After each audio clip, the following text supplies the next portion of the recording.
500 জন ভিখারিকে দেখলাম থালা নিয়ে জ্যান্ত মানুষের কাছে ভিক চাইছে।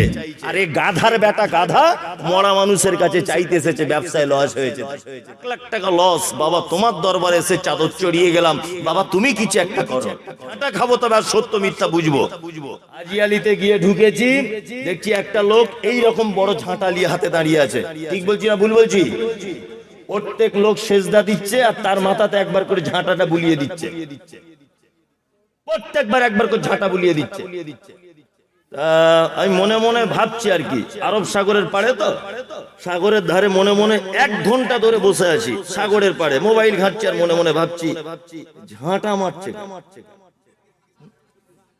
ঝাঁটা মারছে কেন, লোক গিয়ে সেজদাও দিচ্ছে ওখানে। আর হাজি আলীর যে রাস্তাটা আছে মোটামুটি 200-500 ফকির কানা ল্যাংড়া টেংড়া সব বসে আছে থালা নিয়ে। কি বললাম বুঝলেন? তারা সব জীবিত মানুষের কাছে চাইছে, লা ইলাহা ইল্লাল্লাহ মুঝে কুছ দিজিয়ে বাবু, বাবু আল্লাহ কে রাহ পে কুছ দিজিয়ে, সবাই চাইছে। আমিও 2-5 টাকা দিয়েছি, যা পেরেছি তাই দিয়েছি। একটা লোক দেখলাম স্করপিও গাড়ি করে নামলো, বাবার মাজারে গেল। আল্লাহর কসম এগুলো আমি সব জায়গাতে কিন্তু সব একদম নখদর্পণ ভাবে জেনে আসার চেষ্টা করি। আমি জানি এগুলো জাতিকে সতর্ক করতে হবে আমাকে। লোকটা নেমেছে গাড়ি থেকে, আমি তার পিছনটা ধরলাম যে দেখি এ কি করে। দেখলাম বড় একটা চাদর কিনেছে, আর ওখানকার নিয়ম একটা চাদর একবার দিয়ে দিচ্ছে, ওই চাদর আবার নিয়ে দোকানে ফেলে দিচ্ছে। কি বললাম বুঝলেন? ওই চাদর আবার বিক্রি, মানে একটা চাদর 1000 বার বিক্রি হচ্ছে। আশ্চর্য ব্যাপার। চাদরটা চাড়িয়ে দিয়ে আমি ওই লোকটার পাশে আছি, দেখি কি করে। আমি ভাবছি আমাকেও যদি ঝাঁটা মারে তো মারুক, অসুবিধা কিছু নাই, ঝাঁটা খাবো তবে আর সত্য মিথ্যা বুঝবো। লোকটা সেজদা দিয়ে দিল, চটাম পটাম করে মেরে দিল। মেরে দেওয়ার পরে হাত দুটো তুলে বলছে যে ব্যবসাতে অনেক বড় ধাক্কা খেয়েছি বাবা, কিছু একটা ব্যবস্থা করো। লোকটা হিন্দিতে বলছে ব্যবসাতে খুব বড় আঘাত পেয়েছি, 1 লাখ টাকা লস, বাবা তোমার দরবারে এসে চাদর চড়িয়ে গেলাম, বাবা তুমি কিছু একটা করো। আমার সাথে সাথে ব্রেনে কাজ করলো, আরে বোকা তো দেখেছি, তো আশ্চর্যজনক বোকা। হ্যাঁ, 500 জন ভিখারিকে দেখলাম থালা নিয়ে জ্যান্ত মানুষের কাছে ভিক চাইছে। আরে গাধার বেটা গাধা মরা মানুষের কাছে চাইতে এসেছে, ব্যবসায় লস হয়েছে তাই। কি বললাম বুঝলেন না? মানে ফকির বুঝতে পেরেছে কোথায় মাল পাওয়া যায়, ফকির বুঝতে পেরেছে, ও গাধার বেটা বুঝলো না যে কোথায় মাল পাওয়া যায়। কি বললাম বুঝলেন না? এরকম আমাদেরও এলাকাতে আছে, আছে না নেই? সব জায়গাতে আছে না নেই? আছে।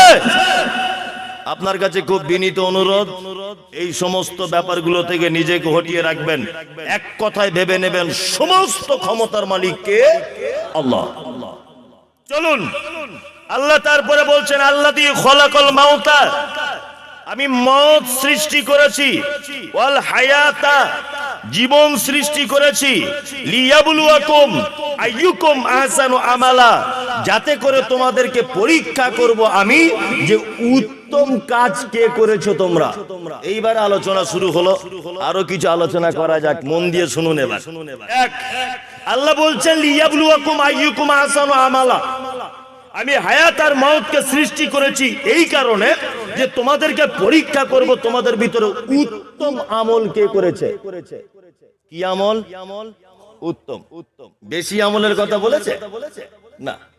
পবিত্র আল কোরআনে যেখানেই আমলের কথা বলা হয়েছে, যেখানেই সেখানেই বলা হয়েছে, কি বলা হয়েছে? আমলে সালেহ, উত্তম আমল।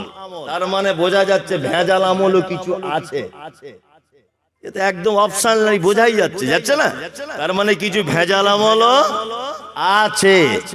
উত্তম আমল কাকে বলে? প্রথমে আপনাকে জেনে রাখতে হবে আমল কাকে, আমল কি, সুন্নাত কি। সুন্নাত মানে কি? বলুন, খুব ফটার ফটার করছিলেন, একজন বলুন। নবীর হাদিস, ওইটাই জেনেছে, ওটা বলেছে। আর কেউ? নজরুল চলাফেরা কর্ম সব হাদিস।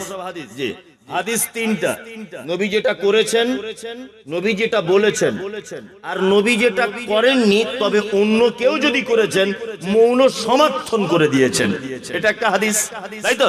তাহলে হাদিস তিন প্রকারের। দেখুন, একটা হচ্ছে সুন্নাত আর একটা জাগতিক প্রয়োজন, দুটো মাথায় রাখবেন কিন্তু।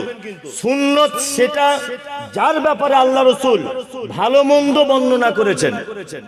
যেমন আল্লাহ রাসূল বলেছেন যে জিবরিল আমিন আমাকে এত বেশি আদেশ করছে আত্মীয়তার ব্যাপার বা প্রতিবেশীর ব্যাপার, আমি মনে করছি, আশঙ্কা করছি যে প্রতিবেশীকে মনে হয় আমার জমির ভাগ দিয়ে দিতে হবে। তার মানে বুঝে নিতে হবে, এটা কি বুঝে নিতে হবে? যে প্রতিবেশীর সঙ্গে সদ্ব্যবহার করা সুন্নাত, তাই না? কারণ আল্লাহ রাসূলের ব্যাপারে কথা বলেছেন, তাই না?